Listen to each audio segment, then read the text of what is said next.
My name is George Cotter. I was a sergeant with the 196th Infantry Brigade. Served in Vietnam from August 1969 to November 1970. I was the youngest of 4 boys. I was the only one that served. My father was a career naval officer, but I knew it was my obligation to go. And I went. Plane ride there was kind of quiet. It was quiet. It was a regular Flying Tigers airline. It was a regular, like a 740, not a 747, like a 727. We got off the plane. We got off these ramps. We walked down the ramps, and the first thing we saw was a lot of body bags. I didn't know what kind of plane it was at the time, but it was a C-130, and they were loading body bags, and it smelled. It had a strange smell. Later, I learned what the smell was. It was the smell of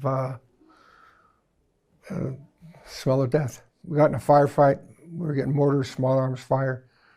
The machine gun was taking heavy fire from the other side of the hill.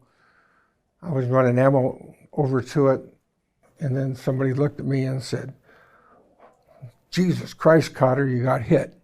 And I looked, and I was covered with blood. And I didn't realize it, but I had been shot. I'd been shot in the shoulder. I felt like I got tackled, like I got blindsided playing football. You know how you get blindsided, you just get knocked down. I picked a bunch of ammo up. I ran over there, was feeding the machine gun. You know, the firefight was over. You know, and you realize what had happened, and it didn't hurt, you know, at all. You know, but then a medic came over and threw a patch on me and told one of the guys, "Don't let him go into shock." I wasn't in shock, you know, I didn't get in shock. I helped load some other guys on the chopper, and they took me out. And they flew me to Chulai. The nurses, they took me in. They took me through triage. You know, they said, "He's not hurt bad enough." You know, they didn't even take the bullet out. I still have the bullet in me. You know, they patched me up, stitched me up. I went back out the next day. They gave me a Purple Heart for it a couple months later. You know, there were times when you were in a firefight over there, you never got scared, and I'll put it this way, I never got scared during the firefight. You just reacted. There were plenty of times after a firefight or after the shit hit the fan that I cried after it was over, because you realized what could have happened. Or when you lost a friend, because everybody was a friend over there. And, you know, a way to describe what we went through is, and we were young kids. We were 19, 18, 19, 21 years old. We were going through hours and hours and hours of boredom with unexpected intervals of absolute terror. You know, we would go 3-4 days without firing a weapon, a week without firing a weapon, you know, and we were led by guys we called Grandpa that were 24, 25. So yeah, we had a lot of funny times.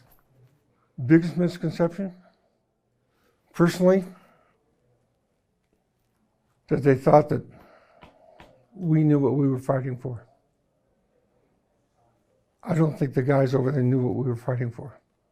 We were over there because we truly thought while we were over there that we were being supported. I got home to LAX. I got spit on. And my father, who was picking me up, and my fiance were picking me up with my mom. A guy spit on me, and my dad punched him. And a policeman arrested the guy that spit on me, not my father. When we landed in Fort Lewis, Washington, we landed at 12 o'clock at night, 2 days before Thanksgiving. We had 110 guys, or whatever it was, get off that plane. 95 guys got off that plane and kissed the ground.